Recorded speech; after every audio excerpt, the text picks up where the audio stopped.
All right, welcome to Bet the Edge. I'm Jay Croucher here with Drew Dinsick and special guest today, Kurt Helin at Basketball Talk on Twitter, NBC's own. Thanks for joining us today, Kurt. We're going to talk about the trade deadline, some futures markets, and then awards markets. Kurt is one of the 100 voters on this award, so looking forward to looking forward to getting into that with him. But let's start off, Kurt, just by talking broadly about which team has been the biggest surprise for you so far this season, good or bad? Good, it's the Thunder, right? Like, I thought they'd be good. I thought they'd be, hey, man, maybe they could get some breaks and get to the 6th seed. And, yeah, I didn't see this. I thought Shea might make a leap. Jalen Williams making this kind of leap, Holmgren having this kind of impact as a rookie. Like, I just didn't think it was going to come together this fast, this well. And, I don't know, guys. I don't see them as legit title contenders. I think they probably still have some playoff learning, right? But they're way better than I thought they were, and they're way more entertaining than I thought they'd be. Yeah, that's fair. The Thunder were somewhat 42 win total expected before the season, and that was a huge step forward from last year where they overachieved, and it was like, really? You think they can go that? Well, they're going to blow through that by the end of March, so that's not even going to come close. How about to the bad side? Did you have any inkling that the trapdoor was going to open under the Warriors like this? No, I thought I went into the season with a kind of like, hey, if everything goes right for them, like I had them in my if everything goes right tier before the season, along with the Lakers and a bunch of other teams. Things have not gone right, but I didn't think Wiggins would be this bad. I thought Clay would get a little bit better, and he's not. Even if he's not convinced he's not. It just the whole thing's a real mess. And guys, I don't think they do anything at the trade deadline because what trade or even frankly trades are they making that turns this around? Yeah, no, I agree. And I think that, you might want to make a trade, but who wants to take on Wiggins' contract? Who wants to really take on Klay Thompson at this point? And to me, there's been a lot of focus on Wiggins and some of the bench pieces not being inspiring. But I think the biggest problem is that when Curry, Draymond, and Klay are on the court together, the Warriors are losing those minutes. And when those three guys were on the court, even just a couple of years ago when they won the title, we're seeing double-digit net ratings. It was championship stuff, and they went on to do that. But the fact that they've all fallen off a little bit, I think, and Curry is surging at the moment. But I think that's a bigger problem as any. And look, Kuminga in the starting lineup and leaning into that, that's probably the right move. But, what's the ceiling here as they surge and they get the 9 seed, the 8 seed, and then there's probably just not that much ceiling with how old these guys are. Let's go to the trade deadline, Kurt. Any team in particular that you're keeping an eye on that you think will acquire talent, making a push down the home stretch? Guys, have we seen the biggest trades? I got a feeling with Siakam, with Anunoby, you can throw Harden, which was a while ago, in there if you want. What's the biggest name left? It's maybe DeJounte Murray gets moved. So I don't know how much anything. There's a lot. I think there's going to be a bunch of trades. I think there'll probably be a dozen trades, but it's going to be Bruce Brown, Kelly Olynyk, Spencer Dinwiddie. Everybody's going to move some role players around, but I don't know that you're going to see the blockbusters we've come to expect on the trade deadline. That said, look, the teams that are buying are some of the teams we talked about. The Lakers would love to find a way to keep LeBron James happy because he's not. He's a tad frustrated. But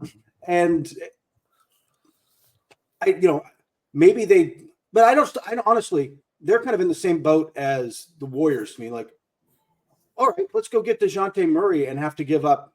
Nobody wants D'Angelo Russells, but let's say they figure out this trade.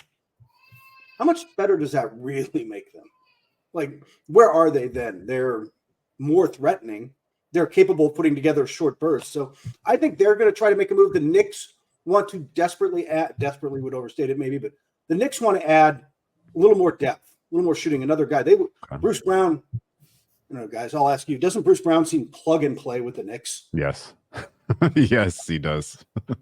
Plug it and play, and you can flip him for Fournier, who will, and just let the man loose and let him go back and play in Europe where he wants to be. Can we just let the guy go play some ball? Olynyk is going to be an interesting one. I think there's a lot of teams that would love another floor spacing big, but I don't know. I just don't see the big bold move that's out there that changes the dynamic of what we're looking at. Do you guys see anything like that? Well, not exactly, but I have been kind of, and because your point is fair. Like, there's some buyers. The buyers don't necessarily seem like you're buying to get to a championship level. Maybe you're buying to get out of the first round, or in the case of the Lakers, maybe you're buying to get into the into the first round.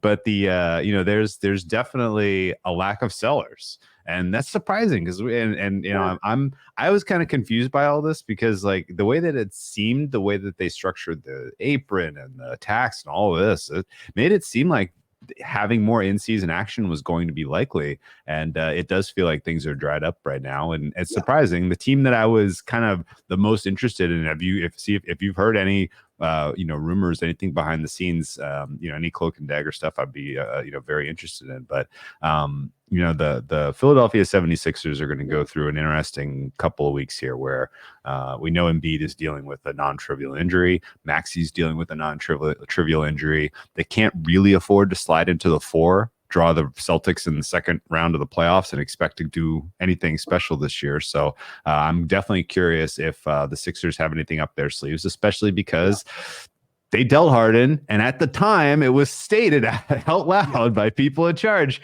we're going to make a move at some point. This is setting us up for that next move. And, there was a couple months there where it felt like they don't need to do anything. Like, this is the best team that they've had. Nick Nurse was a great addition. Like, Embiid and is at an MVP low. He may have even stepped his game up. Maxey took a step forward. Everybody's fine. Let's just keep it as is. But now I'm kind of wondering, like, they're going to need some help to help kind of keep the things afloat through the middle portion of the season while presumably their guys get healthy. And supposedly they do have some of the X factor trade pieces out there to make a move. Number one, have you heard anything? And number two, what would make the most sense for a team like the Sixers so that at full strength they would have any type of better chance to get to an Eastern Conference Finals? There's definitely been buzz that it's Daryl Morey. Of course he's calling around. Like, they're definitely active. Like, that's a given. And like you said, that they've got the assets to make a move. The problem is you kind of hit the nail on the head, frankly. And it's been this way. I think it's a play-in related situation. Suddenly teams that might have been sellers are like, man, we can get that 9 or 10 seed and we can get into the playoffs and we can make a little run. Hey, the Lakers were in the play-in last year and the Heat were in the play-in, and like, hey, look what can be done. And so teams are not selling as fast or not lowering the price, i.e. Kyle Kuzma, the Wizards, who are kind of keeping the price higher than everybody else wants to pay to get him. So that said, I've heard they're active, but they don't really like the market either. Like, who's out there that really grabs them from a team that's selling? I think they could really use, if they could get somebody like DeAndre Hunter or some people out of Atlanta's selling everybody, like some wing help, some defense would be good for them. But somebody to go with Tobias Harris out there. But there's everybody's looking for wings. The guy they needed is a Nick. So. Yeah. I think the thing with this deadline is that when you look at the title odds, the 5 teams most likely to win the title are the Celtics, Bucks, Sixers, Nuggets, and Clippers. Not in that order, but those are the 5. Like, the Celtics have no maneuverability. Like, with their situation with the apron, they can't really do that much. The Bucks have no assets left. The Nuggets, they're done. The Clippers, they made their move. Maybe they can make one around the margins, but these teams aren't really doing anything. And the Sixers, they're the swing piece because they do have assets. They have all these contracts, but they've also got a guy who, watching Embiid against Golden State was just kind of sad, watching him drag his leg around. He shouldn't have been out there. And I'm just waiting at any moment that we're going to get a report, maybe not out of this injury, but maybe the next one, which seems like it's always around the corner, that he's just out for 4 to 6 weeks. And this team might be a 6 seed when it's all said and done. So you have to be concerned about them too. And watching the Bucks Blazers game last night, it just reinforced to me that the Celtics, they really should just walk the East. They really should make the finals this year because they have I think that if you take any player off of the Celtics outside of Tatum, I think with home court, they are still favored to beat any other team in the East at the moment with how the Bucks are struggling on defense and everything that Philly is going through. But Kurt, you mentioned the Hawks. So in terms of them selling everyone, do you think they're actually going to find a deal for DeJounte? Does everyone really want DeJounte? Like, the idea that DeJounte was going to come in and be the defensive stopper next to Trae Young. DeJounte is not good on defense at the moment. He weighs 180 pounds and he can't stay in front of people. He's been negative defensive EPM both his years in Atlanta. Do you think they actually are able to move him or Hunter, or what do you think their team looks like, 10 days from now? I do think they end up making some moves just because what they've got isn't working. And Quinn Snyder is going to apparently wants to do this around Trae Young. There's a lot of people around the league, but quietly are like, would you move Trae? Would you really reset this thing? Can you win with Trae? But if they're going to stick with him, they might as well move DeJounte now and they may not get everything they want, but get something. Maybe you can flip. I get why you don't want D'Angelo Russell, but you can flip him this summer into something. If you've accepted you're not going anywhere, then accept it and kind of go all in. I think there's a few teams that probably should do that. Probably just say, hey, we kind of suck and we're not getting better. We should sell more than we are, but I'm not sure, I'm not sure what's going on in Washington. It seems confusing at times. And Atlanta, I think they'll make moves, but I'm not sure ownership there is ready to do the kind of rebuild they really should do. Jeez. Wow. Well, I think we can lock in the Celtics roster as is. I think we can lock in the Clippers and the Nuggets as is. And very interested in seeing what happens with the Sixers if there's some sort of wild move in the cards there for them that is unexpected. But just again, considering who's available, it's probably not happening, which leaves us with the Bucks that Jay mentioned. They fire Griffin. They bring in Doc. The zeitgeist around the NBA was kind of like,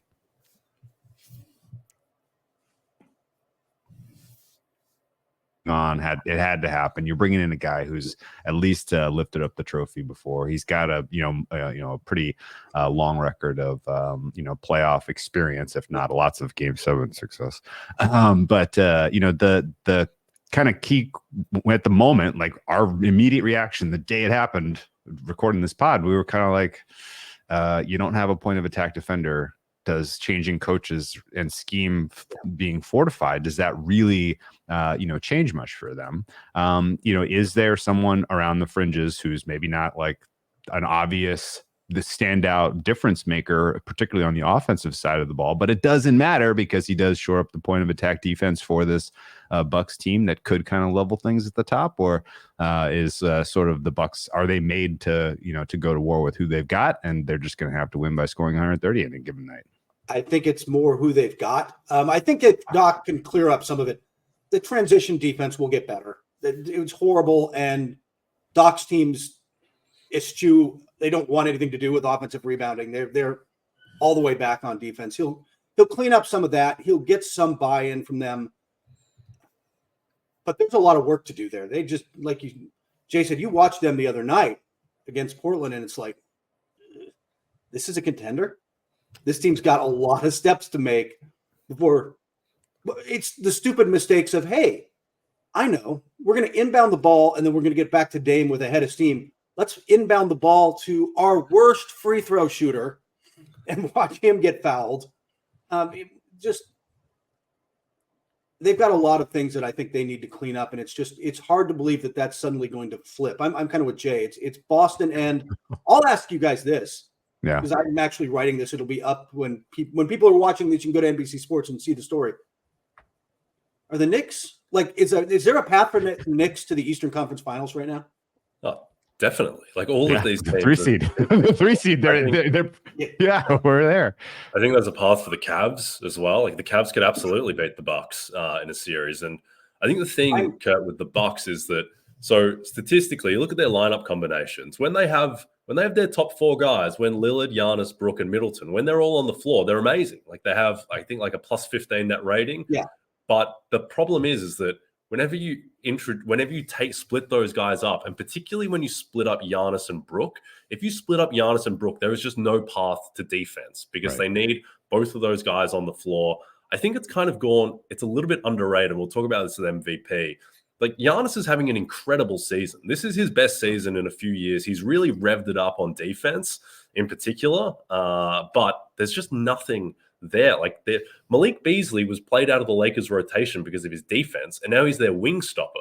Like he is their designated wing stopper, and they're playing like Campaign, and Pat Connaughton's fallen off a cliff. So I don't know. I think they're going to have to just do it with offense and then hope that they just find some sort of continuity and get the low-hanging fruit with the transition defense and all of that. Look, I don't want to jinx this and speak it into existence because I want the Celtics to win for lots of reasons. But if I'm the Bucks, I'm making a call to the Grizzlies. Another couple weeks, Marcus Smart's finger's gonna be back. You know, he'll be back on the court. The Grizzlies aren't doing anything this year. Like, what is having Marcus Smart do for them building, you know, in a future building mode? Like he does though immediately like have a role on that team, particularly defensively. And you know, if you want somebody with a little bit of familiarity about specifically how to defend the Celtics, Marcus Smart seems like a decent guy to have in the room. So I don't know if that's even feasible for them to put the package together to make the swap, but I would at least give the Grizzlies a call because the Grizzlies have some nice bigs too, who they might not, you know, might be a decent little depth for your, you know, your front court there. So we'll see. You think any chance Smart gets moved? I would be surprised. I've heard that Memphis basically they really like their team. They didn't get to see it this year. We're going to sit on it, come back next year, and you know, watch out for us when we're going to be back to being who we're supposed to be. So that said, I think there is room to move around the edges with them. I don't know about Smart, but Sante Aldama, some of these guys, they've got some guys who could help a lot of teams on a pretty deep squad that are getting minutes now.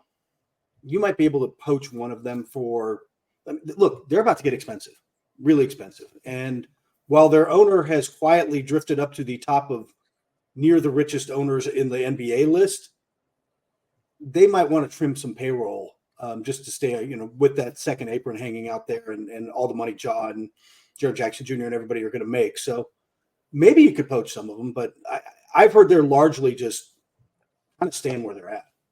Yep. Marcus Smart, recent award winner, Defensive Player of the Year 2022. We'll get to awards on the other side of this, but first, the countdown to spring training is on. So for those looking to get a head start on the upcoming MLB season, grab your RotoWorld Baseball Draft Guide. It's loaded with comprehensive positional rankings, projections, and player profiles to ensure your draft is a success. Visit NBCsports.com/draft guide and use code BASEBALL24 to get 10% off at checkout. Okay, let's get into these awards markets. Everyone starts with MVP, but screw it, Kurt. We're starting with Sixth Man of the Year. I've got a little more art house because this is the award that hurts my brain the most, given that it is I think it's a relatively uninspiring and uncertain field at the moment. Tim Hardaway is the favorite at -110. He's quietly started 10 of the past 23 games, though, and that team is 26-22. Malik Monk is the second favorite. Malik Monk played 14 minutes on Wednesday night, and he hasn't topped 20 minutes in any of the last 4 games. Then you have Jordan Clarkson, Benedict Mathurin, Bogdan Bogdanovic, Karis LeVert, Naz Reid, Norm Powell. I think, look, this has typically been a points per game award, and that's why Hardaway is your favorite, because he's lapping everyone in that. So 2 questions for you, Kurt. One, do you buy Hardaway as the favorite? And then second, if he kind of just falls out of this, be it through starting too much or the Mavs fall off a cliff, then who emerges from this morass? So I'm going to let you in on a little secret. About 2 weeks ago, I was writing up my awards, you know, MVP on Monday, Defensive Player of the Year Tuesday. We all went through all the awards, got to Friday, had listed Sixth Man of the Year and said, I'm not writing this. Long weekend. Texted the boss there's just nothing here, man. It is the word I keep using is weak. Okay. Choose your adjective. It is a pretty bad class. I had Monk, I guess, at the top of the list because he's actually had some big moments for Sacramento, but there's nobody inspired. I mean, if the Clippers stay this hot, do we talk a little more about Norm Powell maybe fitting in? Like, I don't know. It's that's maybe the toughest one. And if people might be able to look at the odds on that and say, hey, there's somebody out there who can kind of sneak in that's not, Austin Reeves is going to start too many games, but if you can get somebody like a Norm Powell at a good price, that might be worth a roll of the dice just because it's absolutely wide open. And as a voter right now, I don't even have a 1-2. I mean, I basically just had a list of like 8 guys. Most of a bunch of the guys you listed just with no particular order. Cause when I put them in my little spreadsheet and tried to break it out, I'm like, well, this just sucks. Yeah. You hold team success pretty high, I imagine. I mean, it feels like a lot of the people I need said person to keep the second unit flowing. Sure. Right. You know what I mean? In the terms of like, hey, we're still beating teams with the second unit. And ideally that guy finishes games in your best possible world. That's a guy who comes in off the bench, but ultimately is one of your best 5 or finishes most games. And again, none of these guys are really, I mean, Hardaway, like you said, is putting up numbers, but he's starting a bunch. And I don't know. I don't like picking the guys who, hey, he came off the bench in 43 games. So I genuinely, as I'm just saying as a voter, that is one where I'm thanks, Jay. Thanks. Kurt, I think you're onto something. Norm Powell has started 0 games this season. And I honestly, if the Clippers have success, part of my thinking is it will be because they have lineups in crunch time that have 4 guys that can create off the dribble. That is awesome. Like there are very few teams. Actually, I can't even think of like recent history where we've had like that, degree of, diffusion across what you're asked to do at sort of end of game situation in high leverage games. So, hey, Norm Powell, he's not having necessarily a career year by any standard. It's dropped off, the last couple of years for him in terms of points production. But, hey, Clippers are a good team. He's part of the reason why. And he's 40-1. This is the year where this is so wide open that might do it. Yeah. You know what I mean? Like it's because there's not a Tyler Hero kind of guy standing out. Like I don't know where we go. Yeah. Powell is an interesting one because he's kind of like a slightly worse version of Brogdon's case last year, where he's on a really good team. He's not putting up huge volume stats, but he's 64% true shooting. I think the biggest problem for Powell is that, like, is that his second unit or is it Russell Westbrook's? Because Westbrook's the guy who has the ball in his hands a ton and has quietly turned the corner. He's 100-1. I don't think Russ is going to win this award, but that just kind of dilutes it further. I think that ultimately this will probably shake out. Something will happen like Karis LeVert will learn how to shoot again and the Cavs will get a 2 seed and he'll be 16-4 on a 2 seed, or the Hawks will figure it out a little bit and Bogdanovic, who has on individually has a good case, but he's just being weighed down by the team at the moment. So I think things will get easier. Again, this might be the kind of year where that doesn't matter as much, right? Because there's not a stud on a good team coming off the bench where you're like, okay, this guy. Does Denver even have a 6th player? Is it Reggie Jackson? I mean, Peyton Watson's the guy who kind of comes in and I like him. But no, he's not putting up enough production, I don't think, to get considered. It's just tough. Yeah, I don't know where that one's going. Let's move to the MVP market. Let's talk about the main event here. Been a big week for MVP market as Joel Embiid has effectively bowed out. Not really, obviously, actively bowing out, but hurt to the point where it's very, very tough to see him finding his way across the finish line in terms of games required. So the attention turns to Mr. Nikola Jokic, a player that a lot of us were betting aggressively in the 2-1 in the November timeframe, and then suddenly very concerned about how Embiid ran him down in terms of production and passed him in terms of just offensive prominence this season to where it felt like something like this was going to happen to get Jokic back in the conversation. Well, he's now minus 130. That is a huge gap over the second tier of players led by Shai Gilgeous-Alexander at 3-1, Luka Doncic at plus 550, and Giannis at the 7-1 range. Embiid, by the way, has drifted all the way out to 20-1, and by this time next week, maybe off boards. Do you think that what you've seen from Jokic this year, and in particular a Nuggets team that's kind of meh and fourth right now in the West, has there been enough from him to warrant a gap like this? Because this is basically telling you that, yeah, by the time we get to the All-Star break, this is going to be a wrap. And I honestly don't really have a sense that that's true. Yeah, it's because it's not true. I genuinely think Shai Gilgeous-Alexander has a very legitimate chance to win this. To me, assuming water from Lords doesn't heal Embiid, it's a two-man race to me. I mean, I think we talked about Giannis a little bit earlier. Having a really good defensive season, but with the Bucks malaise and stuff, I'm just not sure he's in the top three. Tatum's not there. Doncic isn't there, especially if the Mavs continue to struggle. To me, it's a two-man race, and I might have Shai in front right now. Like, it would be really close. It was really close at the midpoint. I ended up with Shai second and Jokic third, but I had those top three basically in a tier. Like, I could have gone any direction with that. I think just in terms of betting, especially, I don't think that Jokic deserves to have that kind of number in front of him because Shai can absolutely catch him. Yeah. I think the thing with this award that makes it so difficult to bet and project is that if Nikola, if he wants to win MVP, Jokic, he can just go and win it. Like the past 10 or 12 games, he has really revved it up. And it's so noticeable when he played the Bucks, when he played the Celtics, he just goes to a different level. And I think Malone took those games really seriously as well. Like Jokic played the whole third quarter against the Bucks and then came back in with 8:30 left in the fourth. And if Jokic is going to play like big minutes and with that level of intensity, then he's just better than Shai and Luka and Giannis, frankly, I think. But he also averaged 22 points per game in December and just kind of took the month off relative to what he can do. So I would expect, based on what Jokic did last season, that I don't think he's going to rev it up the rest of the year. Whereas that Shai and Luka and Giannis, that they will go all out these last couple of months, whereas Jokic perhaps is going to be a little bit more, reserved in a way and just save it for the bigger games. So yeah, I'm with you. I think that Shai and Jokic should be more bunched together, and I think that Giannis is more likely to be a threat to those two than Luka, just because Luka's team is 26 and 22 and they're in the play-in.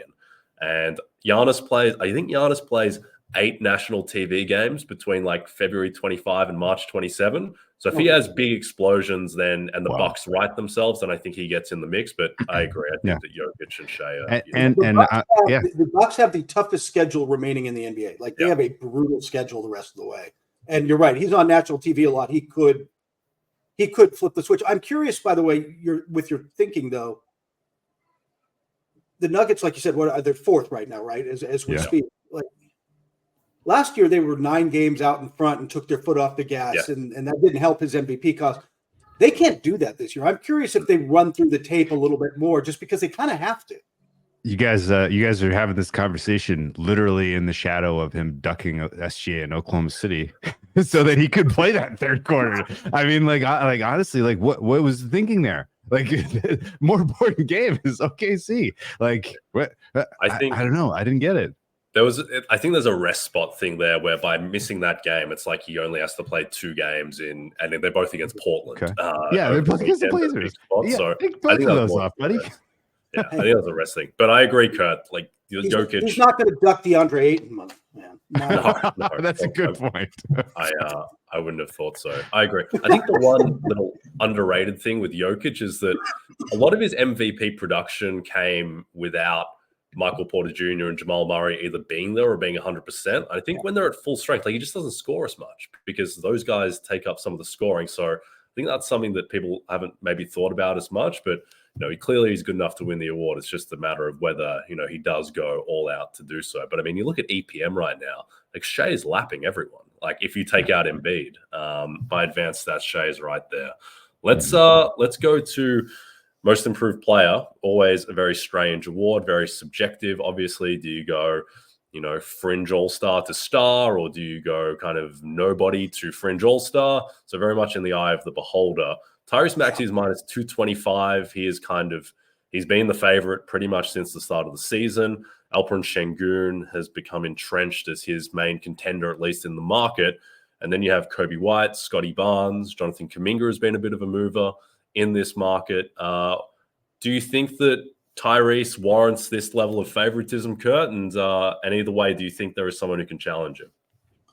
I think Şengün definitely challenges him. I'm high. I think Scotty Barnes does too. I think sometimes we sleep on the leap he's made this year, and I think fans do. I don't even casual fans, like fans do, because we don't get to see Toronto unless you're on League Pass. Like Toronto doesn't exist in the NBA market, television market. So Scotty Barnes has been fantastic this year. Şengün has absolutely become the core future. There's been a nice Jalen Green few games, but Şengün looks like the anchor for whatever's going to be built in Houston. But I think what gets Maxey the front runner spot for me right now is not just that he made a leap. It's that he made a leap in that situation under that pressure. Like, right, Harden's gone, here's the ball. And over time, over this season, before the injuries kind of have racked them the last couple of weeks, his playmaking, his passing, his ability to find Embiid, like he was finding Embiid with some of those pocket passes and things that Harden did almost instinctually. Maxey's gotten better over the course of this year and really improved in that role. So I think he's the guy. I definitely think he's the front runner, but I don't have him very far in front of Şengün, who I think has made. Sometimes it helps to be the guy you didn't expect to make the leap. Yeah. That makes sense. I think big time Şengün believer here. Like, in a large part because Jay talked me into Şengün being the guy in the draft. You remember a million years ago when people, they've seen. Wasn't he in a wine cellar? If I got the right guy, or am I thinking of somebody else? It would be very on brand if he was in a wine cellar. I can't recall, but I agree. The thing with Şengün too is that he's a bit more of a, I guess, traditional candidate, in that he's gone from like 14 points per game up to around 22, whereas Maxey, and I think that Maxey's leap is harder to make, going from fringe all-star to like legitimate star, and I would weigh that probably more heavily. But I don't think this race is done. I think Embiid being hurt it creates more variance in this market, because I think Maxey, he was on the path to winning this award. Now, if Embiid, like his volume is going to go up, but his efficiency is already down on last year. And I think you forgive that because he's taking on so much more of a load. But I mean, if he has a shooting slump and the Sixers start dropping some games, then it might get a little bit more precarious for him. We need to give Kobe White some love. Kobe White has really stepped up his game this year. I don't know that he's winning this award, but for a team desperate for a point guard, he's done well filling that role this year, better than I expected. Yep. Just quickly on Kobe White, Kurt, interested in your thoughts on, because he's gone from I think 9 points per game to 19. That's a massive leap year on year. But earlier in his career, he did average 15 points per game. Do you weigh that in, or is that just kind of a random thing and it's more just a year on year improvement? No, I want to see it. I don't think that's random. I think part of that's usage and part of how they're using him. And I think he's in a good spot for him right now. Although part of that again is just, I feel like talking about point guards with the Bulls, I'm going to roll an ankle. It's been such a mess that he's had the opportunity, but he's also grabbed it. So good for him. I've always been a little higher on him than most. So I have a soft spot for him. Maybe it's just I'm jealous of his hair, but good hair. It's the good hair. No doubt. But I've thought for a while he could kind of be more this guy. So I'm just happy to see him living up to that potential. Yeah. Bulls are really tough to price because I kind of can't tell if they might be good right now. It's very tough to put your finger on how or why, and just in general, what are they going to look like in a month? Who are they best off, playing, starting, closing? It's all very, very tough right now. The pivoting to the coach of the year market, and again, hat tip to Mr. Donovan, for developing those young men. But the coach of the year market is pretty interesting to us. Yes. Daigneault is definitely losing a little bit of steam, despite the fact that the Thunder continue to win. But the credit is starting to shift a little bit more to the players instead of what he's doing, which, right or wrong, it doesn't necessarily, I don't have a strong opinion on it. And I think it's setting up where you have this interesting 3-man race at the top, where you have 3 teams all in the West, all that could be surprise 1 seeds in the West. I don't think anyone realistically thought the Clippers were going to get there, even though there was a lot of preseason rumoring that Harden was going to go. And so I guess, is coach of the year market as straightforward as who gets the 1 seed in the West? I don't know that it's going to be quite that straightforward. Some of the guys I thought I thought Nurse was in the middle of this thing a few weeks ago.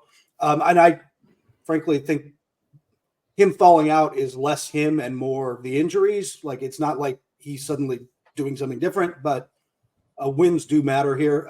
Same with Spo, and Eric Spoelstra, I thought, was bolstering a really good Heat team farther than it probably could have gone on this.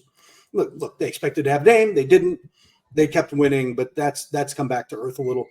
I think it's kind of, in my mind, it's kind of Daigneault and Lue, Ty Lue. Ty Lue, first off, you mentioned the coaches. Daigneault's really popular among other coaches for his sets. They really do like his X's and O's, and he's considered really creative at getting guys' balls in the right spot and kind of doing that.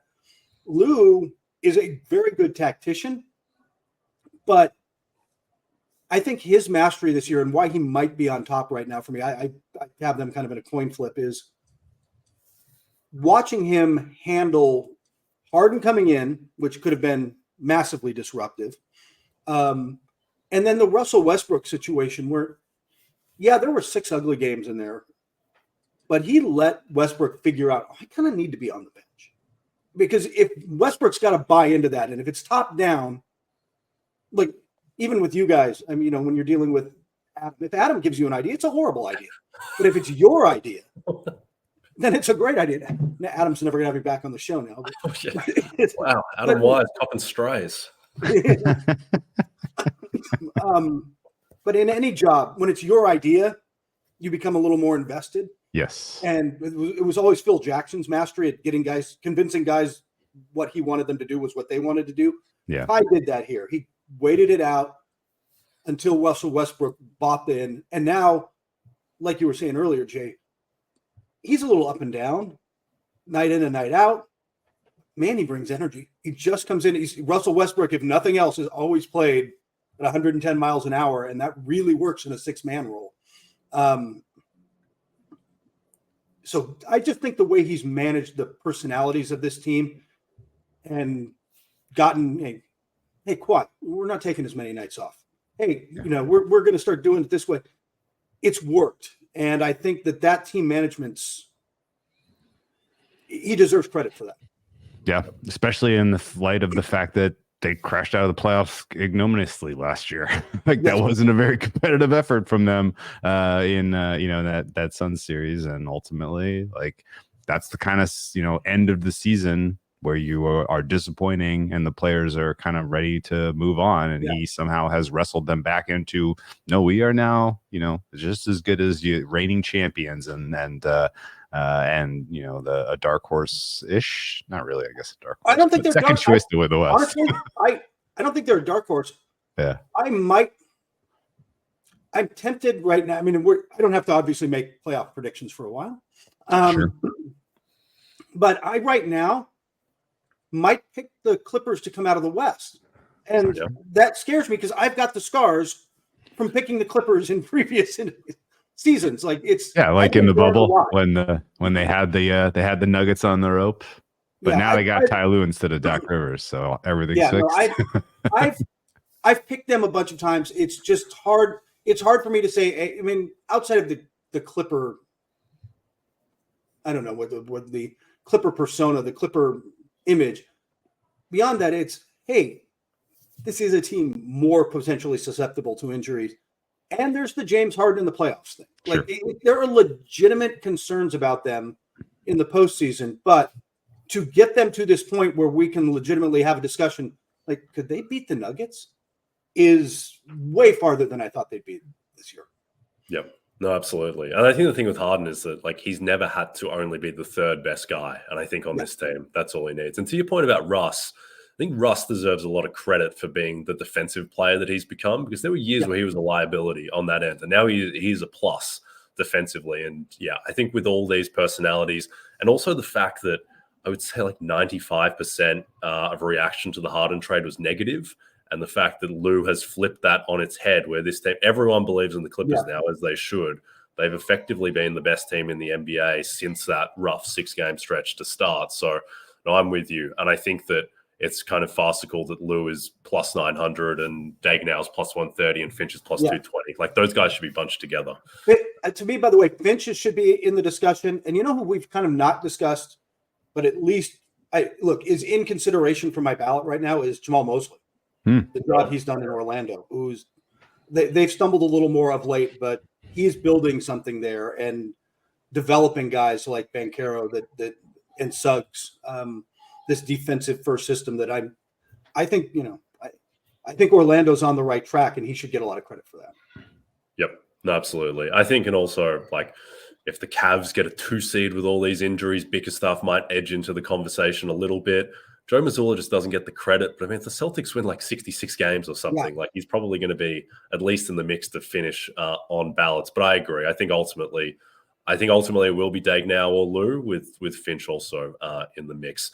Kurt, we've kept you way too long. Thank you so much for your time. Can you tell people what you're working on at the moment?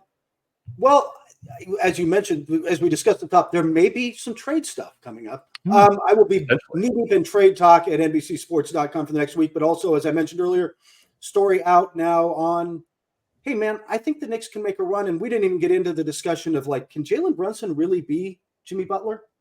Sure. I got my questions about this team, but they have set themselves up, and the East is setting up for them to make a run. And it's finally a chance for New York fans to brag. So, Jalen Brunson, weirdly the biggest snub among the All-Star starters, in my opinion. Not exactly sure what Dame Lillard has done this year to warrant starting at the All-Star game, but that's fine. That's a fan vote, baby. That was a fan vote.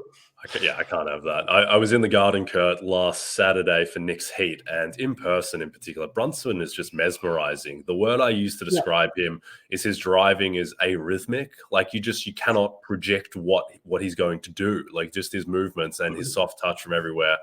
He is magnificent. And yeah, I think the Knicks, they have a realistic chance of getting defense travels, man. If you can defend, you got a shot. Yep. Indeed. They get that Mitchell Robinson guy back. He didn't suck. So that's the thing, is, like, he was their best defensive player, and they've had the best defense in the NBA since OG got there without him. If they can get him back, and you got 48 minutes of Robinson and Hartenstein alongside OG and Hart, like, this defense is potentially the best in the NBA, and you've got one of the best offensive creators in Brunson. So yeah, they are fun, and they are dangerous. All right. Thank you so much for your time, Kurt. Everyone can follow Kurt on Twitter at Basketball Talk, and we will catch up with you soon. Thanks, Kurt. Thank you. Cheers. All right. Before we close out, trying to find something to watch on Sunday afternoon with NFL football going away, Drew. Peacock has something for you. Don't miss your chance to watch 100 and 200 meter world champion Noah Lyles at the USA Track and Field New Balance Indoor Grand Prix this Sunday. Coverage of the event begins at 4 p.m. Eastern. All right. NBA slate on Friday, Drew. Anything on your card?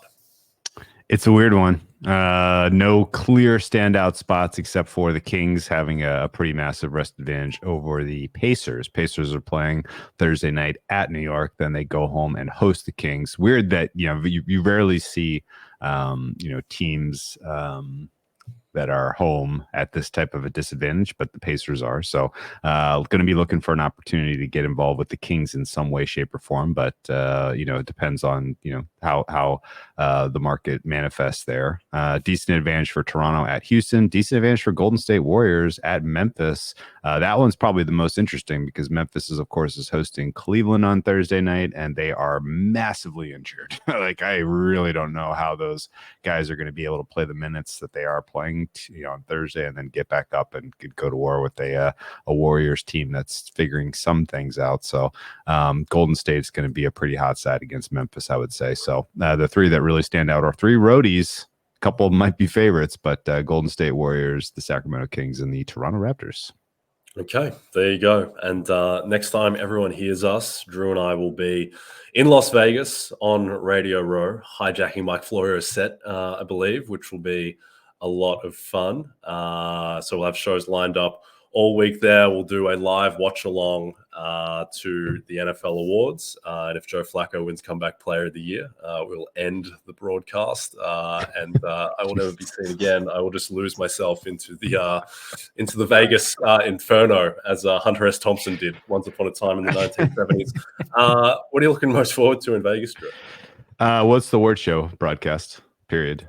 That's going to be super fun. And and by proxy, like those markets being graded, feels like an eternity since we've kind of known what's going to happen here. And it would be, it would be useful to know what we're working with in terms of liquidity for Super Bowl betting. So, that getting here is going to be huge. And, in the awards show, if you're sweating Comeback Player of the Year the most aggressively, for me, it's going to be the Defensive Player of the Year, not just because of the way I staked it, but because I've kind of talked myself into that one being a wrap. And, you never really want to count out TJ Watt until he is truly, out of the race. So that's the one I'm going to be sweating the most.